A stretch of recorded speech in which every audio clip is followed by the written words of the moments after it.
Tudo bem, pessoal? Estamos aqui para mais uma aula sobre penhora, e hoje vamos falar sobre penhora de percentual de faturamento de empresa. Eu acho que depois da penhora de dinheiro em depósito e aplicação financeira, essa é a modalidade especial de penhora com maior repercussão prática.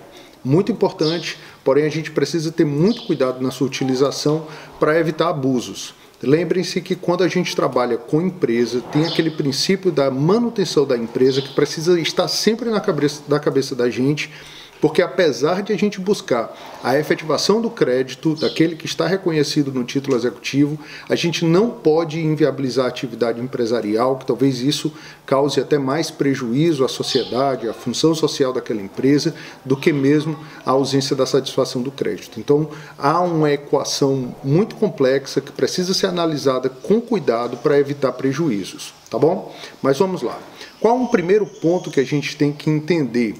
É que e várias questões complexas, né, e de discussão, mas esse ponto aqui, apesar da divergência, eu vou colocar aqui o meu ponto de vista. A distinção entre penhora do faturamento e a penhora de dinheiro não é a mesma coisa. Eu sei que existe uma corrente da doutrina que trata as duas como uma situação única, mas eu não acho que seja e não acho que o código as trate assim. Tanto que no artigo 835, que trata daquela ordem preferencial de penhora, ela traz no inciso 1 a penhora de dinheiro, e você tem um outro inciso destacado para tratar da penhora de percentual de faturamento, que mostra que trata ali de forma diferente. Então, nós temos que primeiro afastar a discussão da penhora de dinheiro. É possível fazer penhora de dinheiro na conta de uma empresa? É sim. Se você vai lá, a primeira, né, a forma preferencial, pede o Bacenjude, vai nas contas da empresa, encontrou aquele dinheiro, vai ser indisponibilizado e depois penhorado. Se isso, eu vou aplicar o regime da penhora de dinheiro. Se o executado entende que aquilo corresponde ao seu faturamento, ao seu capital de giro, ele vai ter que alegar isso para que então incida sobre aquela penhora a sistemática, o regime jurídico da penhora de faturamento, inclusive com sua excepcionalidade. Mas são duas coisas diferentes. Se não houver discussão, ou se o juiz entender que aquilo já não faz parte do faturamento, é um acúmulo patrimonial da empresa, vai como penhora de dinheiro, vai como penhora prioritária, e inclusive a substituição vai ficar dificultada, tá certo? Guardem isso. Então nós não estamos falando de penhora de dinheiro, apesar de a penhora incidir sobre valores, tudo bem? É um instituto diferente. Vamos dar aqui uma lida, pessoal, para a gente começar a entender melhor no artigo 866 do CPC. Eu queria ver aqui com vocês esse dispositivo muito importante que diz que se o executado não tiver outros bens penhoráveis, ou se tendo-os, estes forem de difícil alienação ou insuficientes para saldar o crédito, o juiz poderá ordenar a penhora de percentual de faturamento da empresa. Você vê aí, pessoal, uma colocação muito clara de excepcionalidade. Não, a penhora de percentual de faturamento de empresa, apesar de possível, ela é excepcional, e a gente tem que procurar ver essa situação com muito cuidado. Você vê que para autorizá-la, o juiz vai ter que fundamentar em três situações: a ausência de bens penhoráveis, não tem outros bens penhoráveis, se os que ele conseguiu penhorar forem de difícil expropriação, ou se aqueles que ele conseguiu penhorar só vão saldar uma parte da dívida, são insuficientes para quitar a dívida toda. Há uma excepcionalidade. Essa excepcionalidade precisa ser tratada não só no 866, isoladamente, mas com outros dispositivos. Por quê? Como eu falei para vocês, a penhora de percentual de faturamento está prevista lá no artigo 835, no inciso 10. Então eu tenho 13 incisos, tenho outras 3 situações que precisam ser consideradas como subsidiárias em relação à penhora de percentual de faturamento. Então ela ainda é preferível sobre penhora, por exemplo, de créditos que a gente viu uma aula atrás. Outra situação é a penhora de empresas, que lá também é colocado, empresas ou outros estabelecimentos, lá é colocado também a excepcionalidade, e essa excepcionalidade da penhora de empresa prevalece sobre a penhora do percentual do faturamento da empresa. Então, dizer que só quando executado não tem outros bens, não é dizer que ela seja a última opção, mas uma das últimas, certamente. E até porque essa ordem é preferencial, o juiz vai analisar isso no caso concreto. Beleza? Mas vamos lá. Continuando, né, a gente tem que trabalhar essa excepcionalidade, pensando sempre no esgotamento das diligências, ou seja, o juiz, para utilizar essa penhora de percentual de faturamento, tem que ter feito alguma diligência. Normalmente você tem um bacenjude antes, normalmente o juiz intimou o próprio executado para indicar outros bens à penhora, trabalhou dentro do Infojude, do Renajude, ou seja, o juiz teve ali algumas diligências para chegar à situação de que ele tem que ir para essas medidas mais excepcionais, tá certo? Mas vamos lá.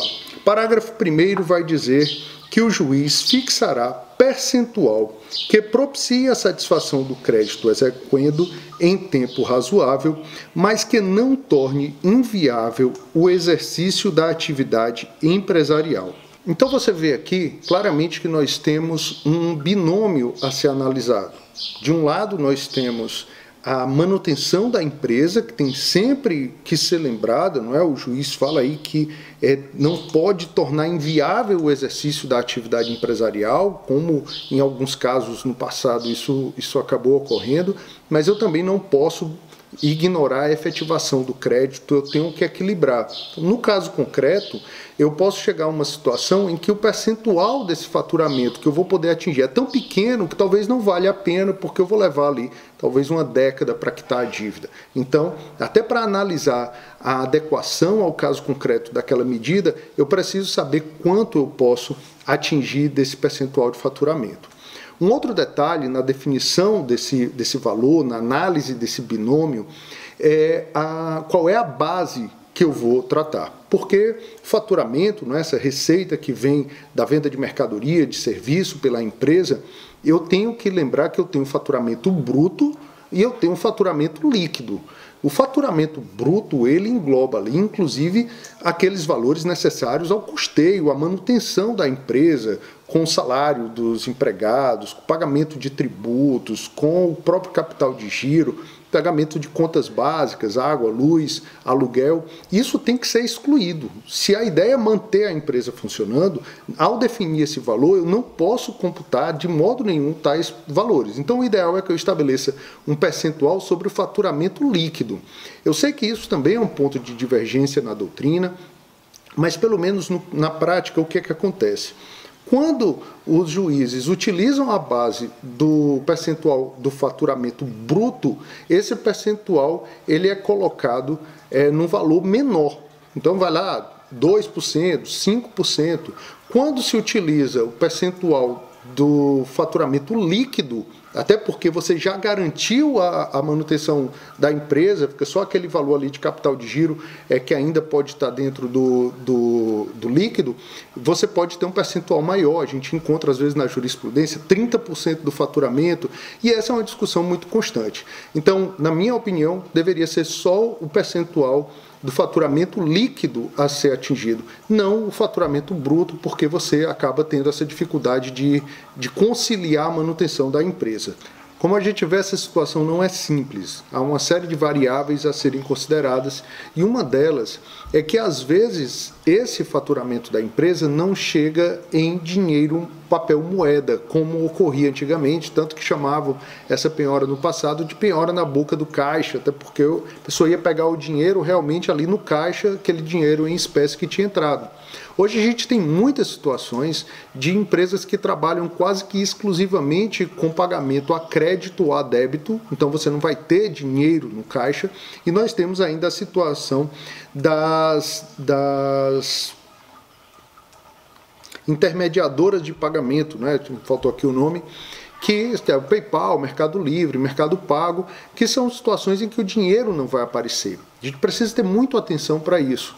Então já existem formas, isso não vai ser alcançado pelo Bacenjude, já existem formas de se alcançar essas operadoras de cartão de crédito e essas intermediadoras de pagamento por ofícios para que a gente possa ter essa informação do faturamento que chegou. Mas isso também é faturamento, a gente não pode esquecer que isso também é faturamento. Então também vai ter que seguir a mesma regra, procurando aquele percentual que não inviabilize a atividade empresarial.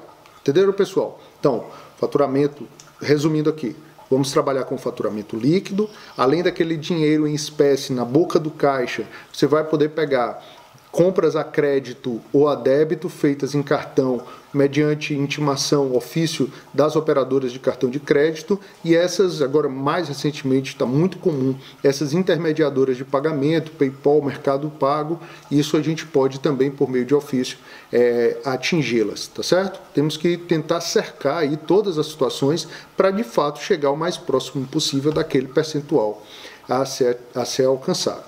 Tá bom? Então vamos continuar aqui e vamos falar agora um pouco sobre o administrador depositário que está no parágrafo seguinte. O parágrafo 2º vai dizer que o juiz nomeará administrador depositário, o qual submeterá à aprovação judicial a forma de sua atuação e prestará contas mensalmente, entregando em juízo as quantias recebidas com os respectivos balancetes mensais, a fim de serem imputadas no pagamento da dívida. Como você percebe, a forma de atuação desse administrador depositário, ele não está detalhado no código. Está ali colocado de forma bem genérica, porque cada caso concreto vai exigir uma forma de atuação diferente. Um ponto é certo, a gente sabe que esse administrador, apesar do nome dado pelo código, ele não vai administrar a empresa, de modo nenhum, ele não vai intervir nesse tipo de situação. O que ele vai fazer é acompanhar o fluxo do caixa daquela empresa para definir e saber qual é o percentual e que quantias ele vai conseguir pegar ali para quitar a dívida. Então ele vai ter que ter acesso àquele estabelecimento comercial, ou ele vai ter que ter acesso aos livros, né, aos caixas que mostram ali o fluxo daquele caixa para poder estabelecer que quantias ele vai pegar e transferir lá para serem penhoradas. Um outro detalhe é que não se fala quem é esse depositário, esse administrador depositário. Como é que a gente escolhe essa pessoa? E o código, mais uma vez, não trata.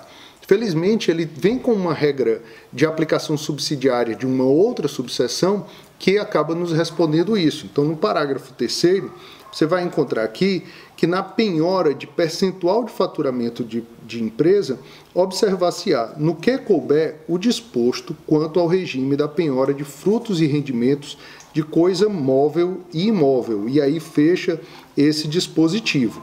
Com isso, pessoal, a gente vai nessa subseção da penhora de frutos e rendimentos de bens móveis e imóveis e pega o artigo 869, que vai detalhar um pouco mais. Lá ele vai dizer que pode ser administrador depositário o próprio exequente, que é algo relativamente comum, o executado ouvido o exequente, aí já é uma situação que precisa ser vista com muito cuidado, porque afinal de contas é complicado, você tem que ter uma confiança muito grande no executado para que não tenha ali algum tipo de vazamento, né, de valores. E você pode, se o exequente não quiser, se não for conveniente o executado, o juiz poderá nomear um administrador profissional, alguém com experiência nisso, para conduzir essa forma de execução. E nesse caso, embora o código não fale, deve haver os honorários, né, a remuneração dessa pessoa que vai trabalhar nessa função. Basicamente, pessoal, é isso, a penhora de percentual de faturamento, alguns pontozinhos controversos, mas muito interessante e vale a pena investir. Isso traz alguma polêmica no caso concreto, mas é sim uma forma eficiente. Então, com isso, nós vimos aí mais uma dessas hipóteses de penhora especial. Nos encontramos em breve em outra aula.